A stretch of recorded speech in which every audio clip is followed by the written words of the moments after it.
Sejahtera di dalam nama Tuhan kita Yesus Kristus. Apa kabar jemaat Tuhan yang dikasihi oleh Tuhan? Di dalam kondisi apapun kita harus tetap dapat mendengarkan suara Tuhan. Langit dan bumi akan lenyap, tetapi firman Tuhan akan tinggal tetap. Dan saya berharap lewat sharing firman Tuhan yang singkat ini tetap dapat mengisi hidup kita di hari-hari kita, meskipun mungkin jadwal-jadwal ibadah kita banyak berkurang, bahkan mungkin dalam situasi tertentu bahkan mungkin tidak sama sekali, tetapi tidak berarti kita tidak bersekutu dan beribadah. Ada banyak cara yang Tuhan akan berikan kepada kita sehingga kita tidak kekurangan sesuatu yang baik dari Tuhan, dan kita juga tidak kekurangan firman Tuhan. Hari ini Bapak Ibu yang dikasihi Tuhan, saya ingin sharing tentang inti daripada iman Kristen. Sebelum itu saya akan membacakan firman Tuhan di dalam Efesus 2 ayat 8 dan 9. Efesus 2 ayat 8 dan 9 berkata, "Sebab karena kasih karunia kamu diselamatkan oleh iman, itu bukan hasil usahamu, tetapi pemberian Allah. Itu bukan hasil pekerjaanmu, jangan ada orang yang memegahkan diri." Amin. Kalau kita mendengar kata Kristen, apa yang terbersit di dalam hati dan pikiran kita? Mungkin yang kita langsung pikirkan dan ingat adalah gedung gereja bisa, atau mungkin salib, atau mungkin Alkitab dan aksesoris-aksesoris kekristenan. Tetapi itu bukan inti daripada kekristenan. Saya mungkin untuk menjelaskan ini saya memakai via negativa.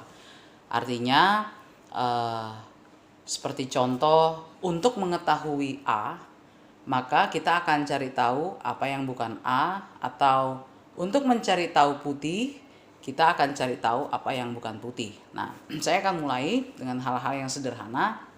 Yang pertama, iman Kristen itu bukan suatu warisan. Meskipun Alkitab menekankan bahwa orang tua itu diminta, bahkan diajarkan untuk bisa mengajarkan kepada anak-anaknya. Kalau kita melihat dalam Ulangan pasal yang ke-6, ayat 6 sampai ayat yang ke-9, firman Tuhan mengajar kepada orang tua, ajar berulang-ulang saat mereka di jalan, saat mereka di rumah, saat mereka bangun tidur, dimanapun intinya orang tua diajarkan untuk mengajarkan tentang kebenaran-kebenaran Tuhan. Bahkan di dalam perjanjian baru, di dalam Efesus pasal 6, Paulus menuliskan bahwa Paulus memberikan nasihat bahwa bapak-bapak diberikan nasihat untuk dapat mendidik anak-anaknya tentang ajaran Tuhan. Dan itu artinya orang tua perlu mengajarkan kebenaran kepada keluarganya, secara khusus buat anak-anaknya. Tetapi persoalannya, tidak ada orang menjadi Kristen sejak dari lahir. Karena memang iman Kristen bukan sesuatu yang diwariskan. Kita boleh saja dari lahir kita sudah berstatus agama Kristen, tapi itu bukan iman Kristen. Suatu hari Yosua menuliskan dan mengatakan, firman Tuhan mengatakan di dalam Yosua di akhir kehidupannya bahwa dia mempunyai pilihan. Dia berkata kepada umat Israel, "Pilihlah kepada siapa hari ini kamu beribadah.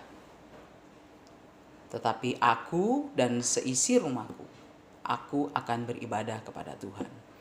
Artinya, iman Kristen bukan sesuatu yang diwariskan, tapi merupakan pilihan. Dan pilihan itu akan menjadi bagian orang yang telah dipilih oleh Tuhan.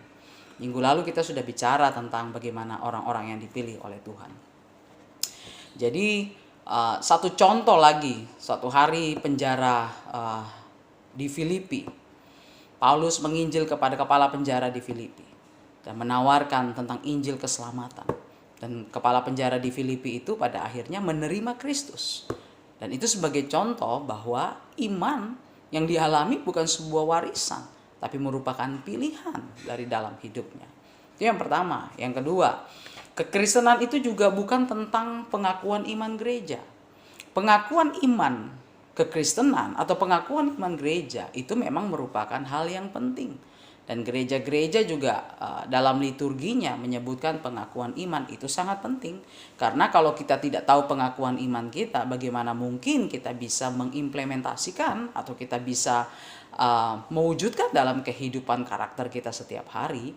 Tetapi pengakuan iman itu pun bukan sebagai suatu esensi daripada iman Kristen.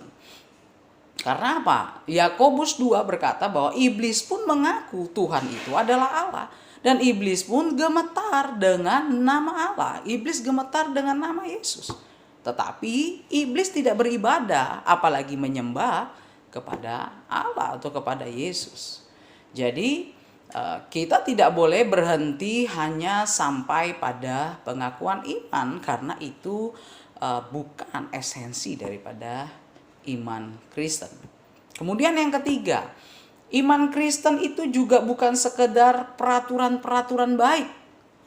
Orang Kristen dikenal dengan ajaran-ajaran yang baik. Ya, ditampar pipi kanan, berikan pipi kiri, mengampuni musuhmu, ya, mengasihi sesama manusia. Dan agama Kristen sampai hari ini dikenal dengan ajaran-ajaran kasih. Tetapi iman Kristen bukanlah peraturan-peraturan baik. Sebab Tuhan pun, Yesus pun mengecam beberapa hal yang dibuat oleh orang-orang Farisi. Nah, orang-orang Farisi itu kita harus tahu orang-orang yang paling hebat dalam mengajarkan peraturan-peraturan baik dan mempunyai ratusan peraturan yang luar biasa. Tapi Yesus justru mengajarkan dalam Matius pasal yang ke-11, "Datanglah kepadaku, hai engkau yang letih dan berbeban berat." Letih dan berbeban berat di situ bukan cuma masalah karena kesulitan, karena penyakit, karena tidak makan. Tapi beban berat yang dimaksudkan Yesus kepada orang-orang pada waktu itu karena banyak peraturan-peraturan dari orang Farisi yang memberikan beban berat bagi umat, yang memberikan beban berat bagi masyarakat pada saat itu untuk melakukannya, untuk mengerjakannya.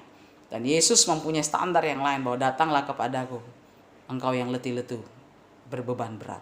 Sebagaimana kita dalam waktu-waktu ini. Ini kalimat yang sangat menyegarkan, menyejukkan, dan membuat iman kita dikuatkan. Datang kepada Tuhan.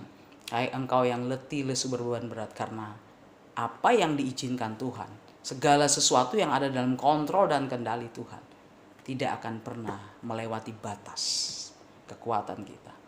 Kalau kita hidup di dunia ini, Tuhan memberikan kita kekuatan. Kalaupun kita harus mati karena apapun juga, maka kita sudah punya tempat. Karena memang tempat kita ini sesungguhnya bukan di dunia ini. Tempat kita yang sebenarnya untuk selama-lamanya ada di sorga. Dan itu yang membuat kita mengerti bahwa tidak ada yang berat di dalam dunia ini. Kemudian yang keempat, kekristenan itu bukan ritual. Kita tahu ibadah itu adalah sesuatu yang penting. Tetapi iman Kristen kita tidak bisa diukur dari bagaimana cara kita beribadah. Ibadah itu sebenarnya adalah merupakan ekspresi di mana kita sendiri atau sekeluarga atau bersama-sama saudara seiman. Kita bersyukur, kita bersekutu dengan Allah. Kenapa kita bersyukur? Karena kita mengingat kematiannya, kebangkitannya, pengorbanannya, kasihnya, pertolongannya kepada kita. Itu yang membuat kita membawa diri kita, mempersembahkan diri kita bersekutu bersama-sama. Tetapi ritual daripada ibadah itu sendiri tidak menunjukkan inti daripada iman Kristus. Yesus mengkritik para Farisi di bait Allah. Mereka kasih persembahan, mereka sangat menghargai Sabat. Tapi Yesus mengkritik, kenapa? Karena apa yang mereka buat di hari Sabat, persembahan yang mereka berikan, justru itu adalah bagian-bagian dari apa yang harusnya diberikan kepada orang tua mereka, pemeliharaan untuk orang tua mereka. Tapi mereka bawa semua ke rumah Tuhan, seolah-olah itu membuat Tuhan senang, dan justru Yesus mengkritik.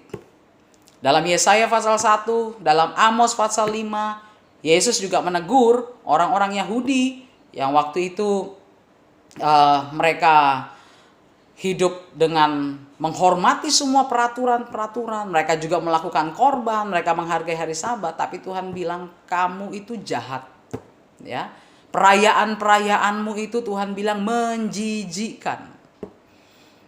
Dan ini satu bukti bahwa ritual ibadah itu bukan esensi iman, tapi merupakan bagian daripada ekspresi iman kita.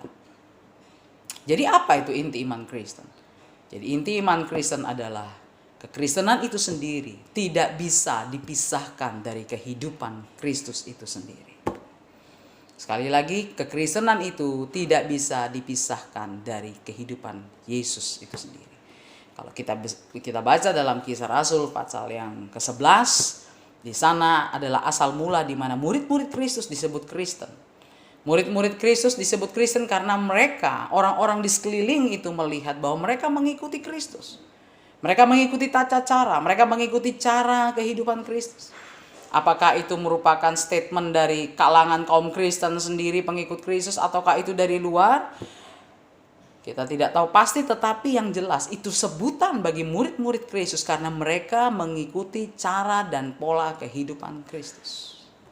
Nah, oleh sebab itu, yang paling penting ternyata adalah kekristenan itu adalah relasi kita dengan Kristus.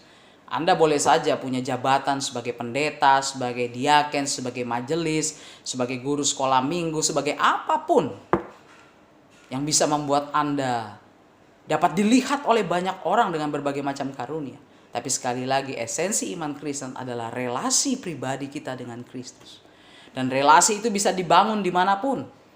Termasuk kalau suatu saat Indonesia sungguh-sungguh darurat oleh karena wabah ini, bahkan Balikpapan darurat siaga 1, sehingga ibadah ditiadakan sama sekali, maka kita tidak kehilangan esensi Kristen kita. Karena apa? Karena relasi yang sesungguhnya adalah hubungan kita dengan Tuhan. Dan itu kita bisa lakukan dimanapun kita berada, termasuk di rumah kita, bersama dengan keluarga, termasuk di dalam kamar kita dengan Tuhan. Bukankah Tuhan berkata, kalau kamu berdoa, masuklah ke kamarmu, tutuplah pintu, dan di situ hadirat Tuhan datang menyertai kita. Buat semua jemaat Tabernakel, tetap semangat, jaga kehidupan pola yang sehat, terus berdoa buat bangsa dan negara. Nah, kita percaya bahwa semua yang terjadi ini ada di dalam kontrol Tuhan. Tuhan sedang berteriak kepada kita, sedang memberitahu kepada kita bahwa Dia satu-satunya kota benteng keselamatan